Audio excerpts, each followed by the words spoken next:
bienvenue dans cette nouvelle vidéo, j'espère que tu vas bien. Alors aujourd'hui, je vais te partager 7 conseils que donne Tai Lopez. Alors rapidement, qui est Tai Lopez? C'est tout simplement un entrepreneur américain qui a réussi vraiment à se forger une véritable notoriété. Et cette notoriété surtout via sa chaîne YouTube et en plus de cela via les réseaux sociaux et notamment Facebook. Puisqu'en fait il a réussi à passer de 600 000 followers sur Facebook à plus de 6 millions de followers. Ce qui est juste énorme, donc il y a énormément de choses à apprendre de cet entrepreneur. Donc déjà, si tu n'es pas abonné à la chaîne, je t'invite à le faire dès maintenant en venant cliquer sur le bouton s'abonner juste en bas et en activant la cloche de notification. Encore une fois, c'est totalement gratuit. Je partage toutes les informations que j'apprends tous les jours de la part d'entrepreneurs à succès. Je te les partage totalement gratuitement sur la chaîne. Et moi, je te dis à tout de suite dans la vidéo.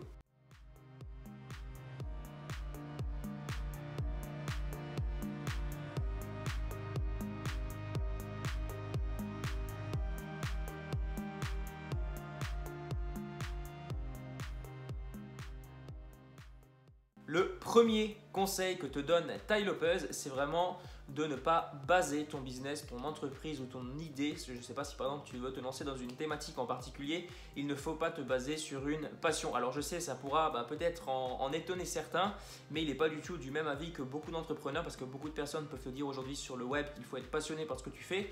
Eh bien lui, au contraire, il te dit qu'une passion, c'est plutôt quelque chose qu'il considère comme une faiblesse, donc il ne prendra tout simplement pas appui sur une faiblesse pour construire un business à succès. Donc pour illustrer ça, il donne l'exemple suivant. Il aime bien jouer au basket, mais il sait très bien qu'il n'arriverait jamais à monétiser le basket, puisqu'en fait c'est juste une passion. Et lui, au contraire, au lieu de se lancer là-dedans, il va tout simplement se lancer dans quelque chose qu'il sait faire, dont il a de l'expérience, à savoir peut-être parler en public, faire des vidéos, etc., etc.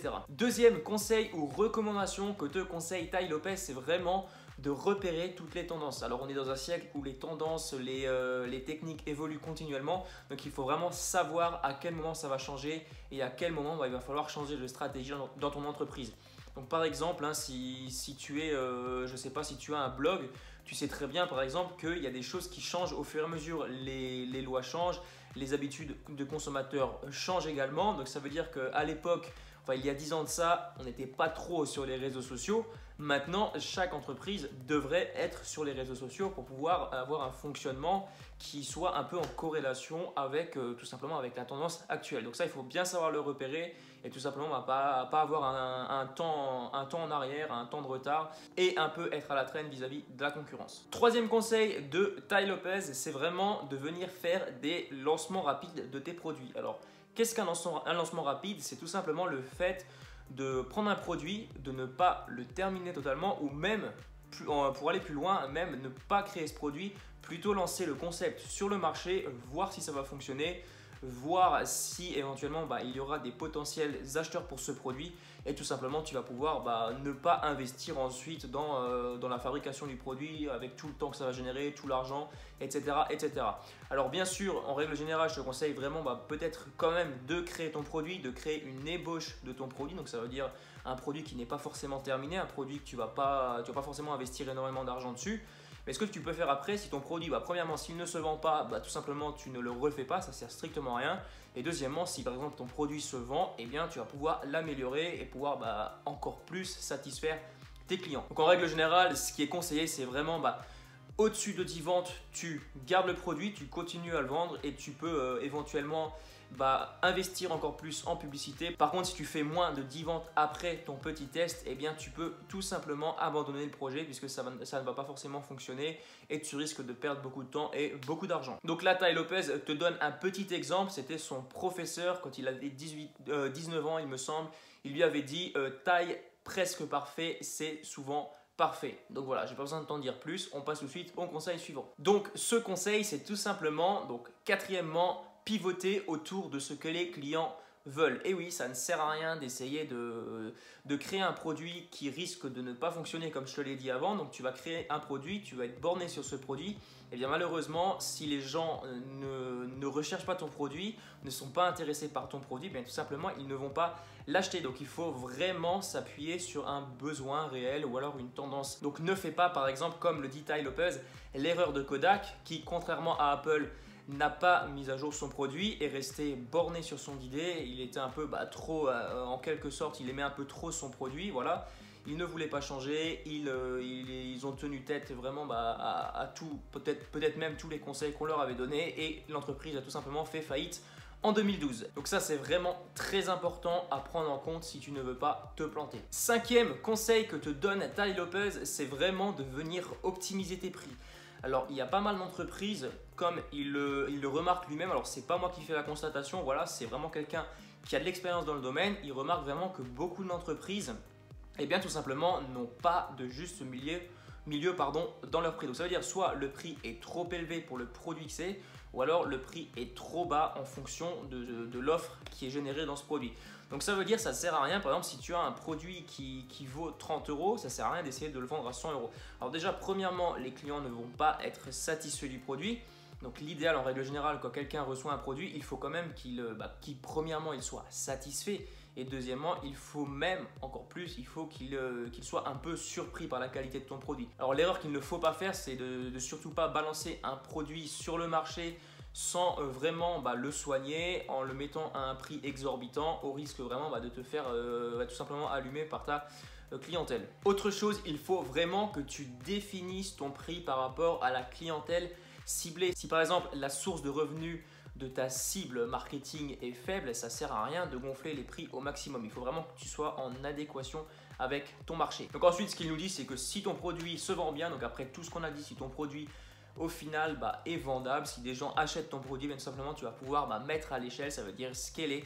Tout simplement, tu vas venir augmenter tout simplement tes tarifs publicitaires pour le vendre à plus grosse échelle. Donc on arrive justement au sixième conseil, c'est tout simplement de mettre à l'échelle. Alors cette mise à l'échelle est vraiment à mettre en place une fois que ton produit déjà se vend, et ensuite une fois que tu as remarqué que ton contenu est en quelque sorte viral. Donc ça veut dire quelque chose qui va un peu se vendre comme des petits pains, et tu vas pouvoir vraiment investir dans de la publicité, par exemple Facebook, Instagram, peut-être Google AdWords si tu travailles avec cette plateforme, publicité YouTube également. Il y a énormément de possibilités. Mais sache qu'il faudra vraiment mettre tout le paquet sur ce produit pour vraiment augmenter ton chiffre d'affaires, tes ventes, tes rentrées d'argent, etc. Tu as compris le principe. Septième et dernier conseil que donne Tai Lopez, c'est tout simplement de trouver un formateur. Donc ça veut dire quelqu'un qui va venir te former dans le domaine des business en ligne par exemple, ou alors dans le domaine de l'entrepreneuriat. Donc ça veut dire, alors là je ne parle pas forcément de formation vidéo, je ne parle pas forcément de bouquins, mais je parle vraiment d'un coach qui va te suivre au cas par cas. Donc c'est-à-dire il va voir ton entreprise, il va venir analyser ton entreprise et il va te dire, voilà, donc c'est un coach business plus précisément qui va te dire ce qu'il faut faire, ce qu'il ne faut pas faire pour éviter premièrement de te planter et deuxièmement éviter de perdre du temps. Donc ça c'est vraiment hyper bien. Alors moi-même je n'ai pas encore de coach en business, voilà, la taille de mon entreprise n'en vaut pas le coup pour l'instant. Enfin, c'est pas forcément nécessaire pour moi pour le moment, mais je suis certain que d'ici 1 ou 2 ans, voire peut-être même avant, je prendrai certainement un coach en business. Alors, ce que tu peux faire avant, si toi tu débutes, avant de prendre un coach business, tu peux déjà te former, comme je te l'ai dit, sur les vidéos YouTube, sur des bouquins et également peut-être par des articles de blog ou des formations vidéo. Donc là, je te dis rapidement ce que dit Tai Lopez par rapport à la formation. Donc, il y a 3 options lors de la formation.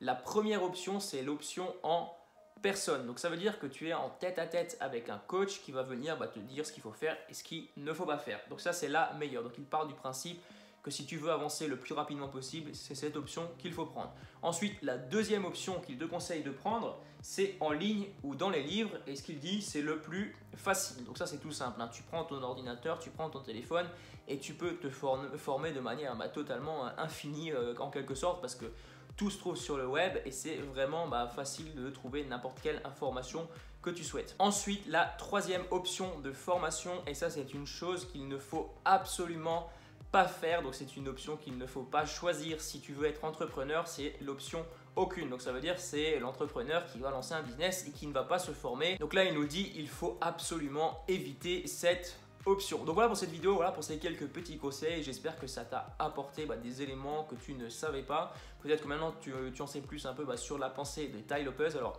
il y a certaines idées que tu peux appliquer à ton business, il y en a peut-être d'autres que tu ne pourras pas appliquer. Voilà, après tu es libre de prendre ce que tu souhaites. Donc voilà, si tu n'es pas encore abonné à la chaîne, je t'invite à le faire dès maintenant en venant cliquer sur le bouton s'abonner juste en bas et en activant la cloche de notification. Et moi je te dis à très bientôt pour une prochaine vidéo. Allez, ciao!